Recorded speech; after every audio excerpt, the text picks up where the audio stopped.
Okay, figured I'd do another episode. It's been probably a month, maybe even longer since I've done kind of an update on the build.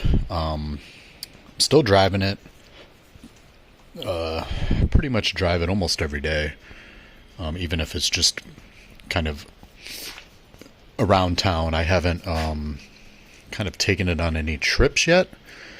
And one of the reasons for that is I still have this vibration that I'm chasing.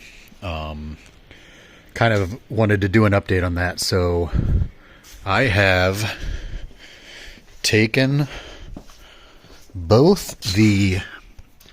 Let me get the light on here.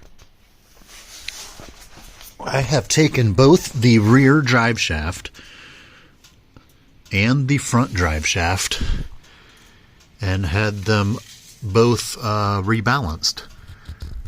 They were off, both the front and rear.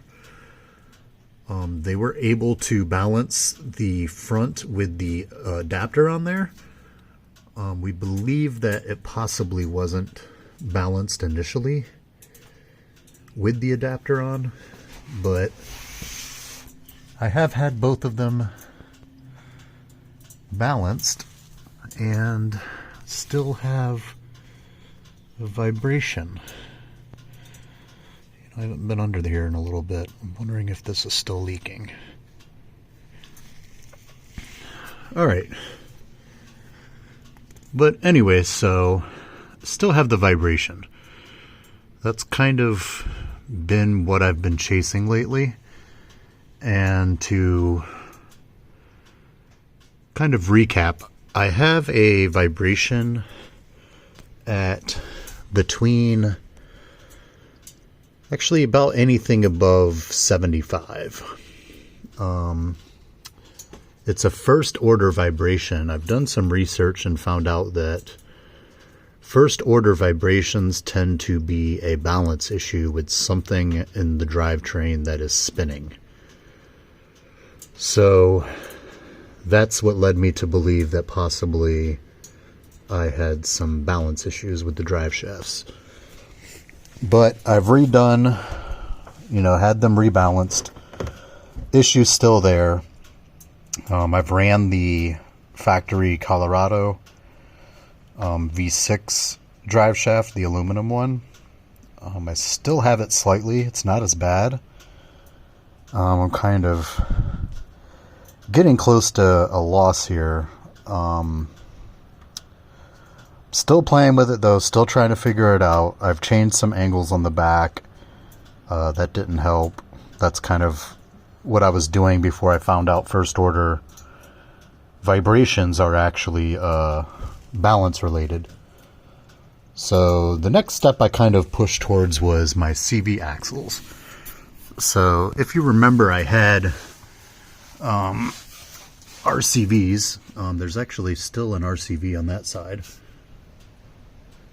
And what I did was yesterday, it feels like the vibration is more on the driver's side.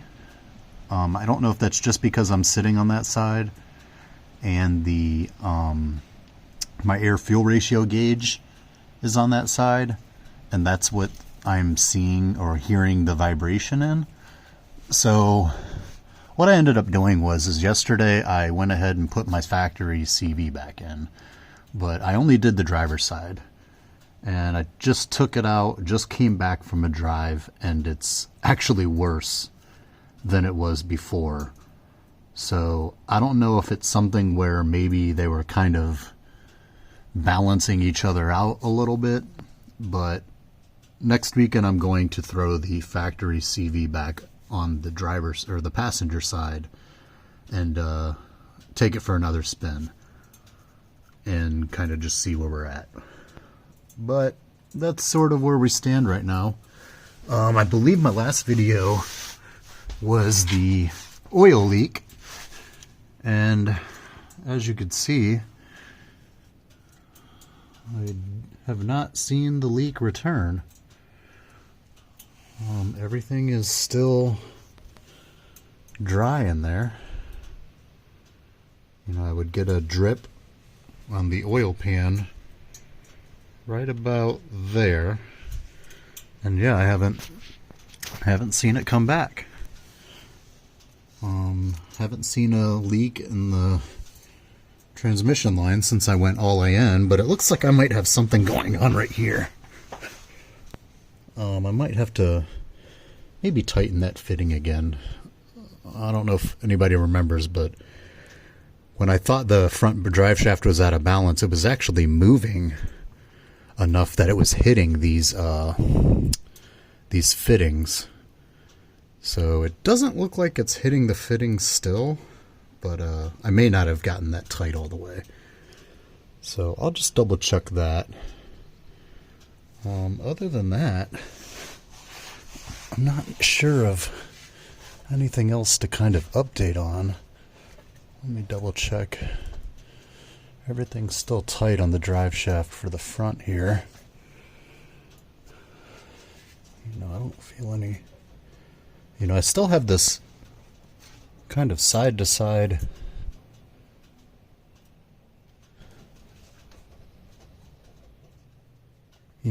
movement here.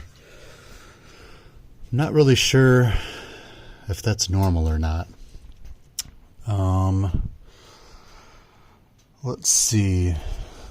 My front diff drop right here seems to be holding up pretty good. Guess my welding skills aren't too bad. Don't mind my ugly welds on the exhaust. But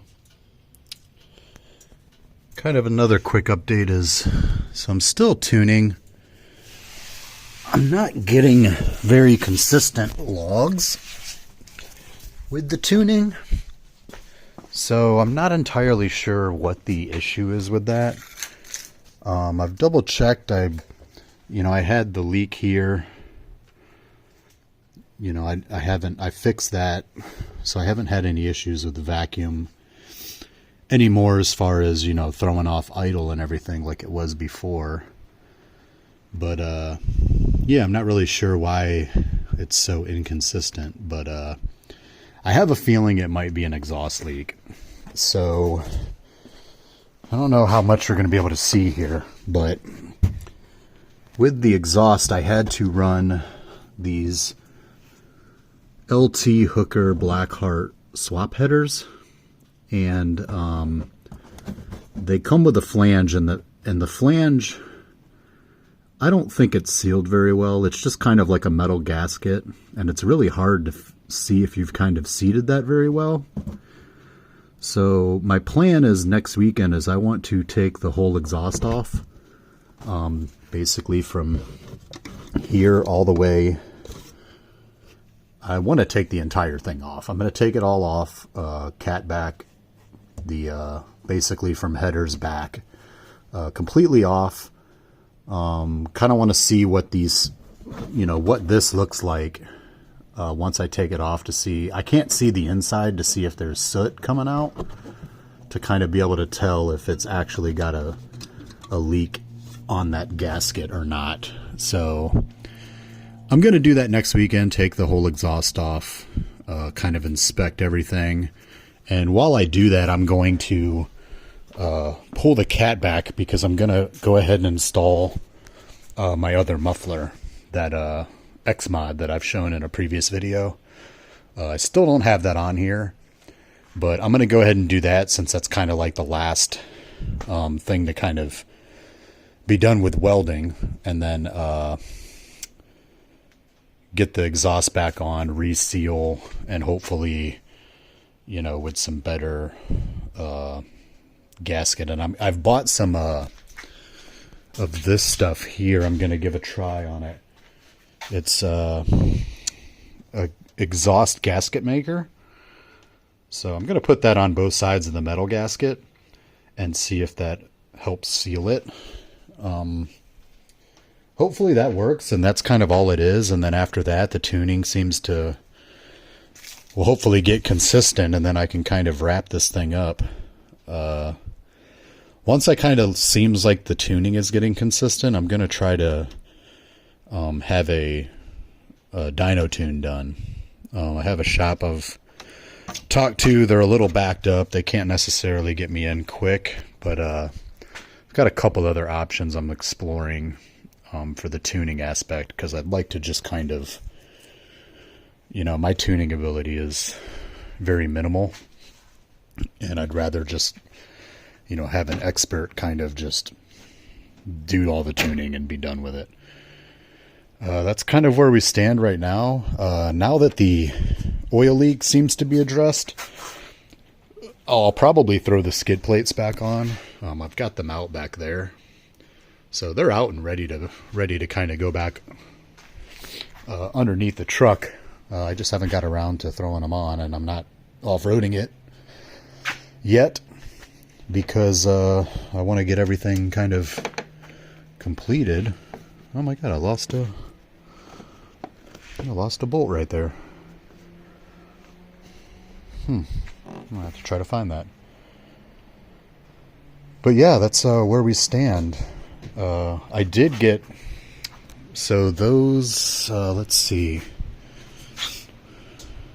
No, I'll kind of discuss that later. But here's kind of my RCV, and then this is the factory CV. But if you kind of want to know what they both look like side by side.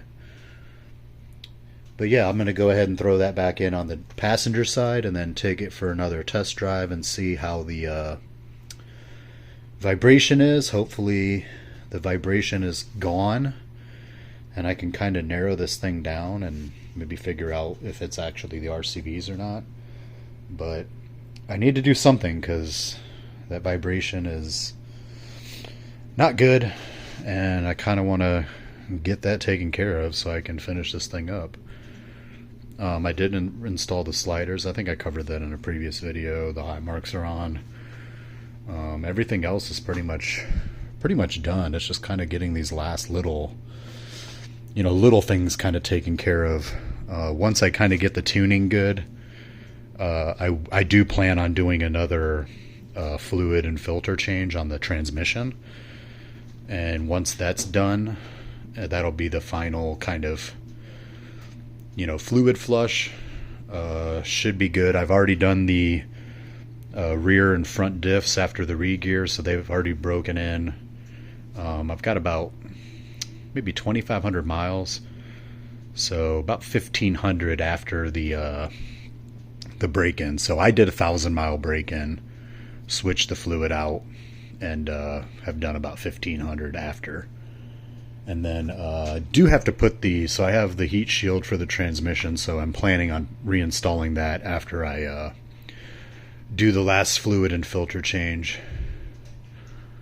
But yeah, that's kind of where we stand at the moment. I wish I had more to kind of report, but I'm slowly chipping at it. Wish I've had a little bit of better luck kind of getting these last couple things taken care of, but it just hasn't gone that way.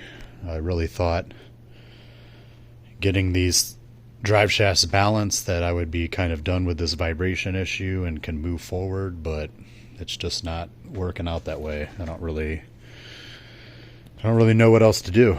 But if anybody has any ideas on potential first order vibration issues on the drive shaft, please let me know. All my research has pretty much gotten me to where I'm at now. The last thing that kind of spins besides the front CVs would be the rear axles. I hope I don't have a bent one, but that could be a possibility. That'll kind of be the next kind of test if these factory CVs don't end up working and I still have the vibration. After that, I don't really know what else would be out of balance that's spinning with the tires. If anybody thinks of something that I'm not thinking of, please feel free to post in the comments, and I will definitely be more than happy to look into it, because I'm getting close to running out of ideas. And I've started looking at those little sensor things you can put all over the place, but they're pretty pricey, and I'd kind of hate to do that for if it's just something easy that maybe I'm overlooking. But that's kind of the update for now. If anybody has any questions or anything, please feel free to post in the comments, and I'll get to them. And like always, I'll see you guys on the next one. Hopefully we're doing some ripping around and having this thing pretty much done. Catch you on the next one.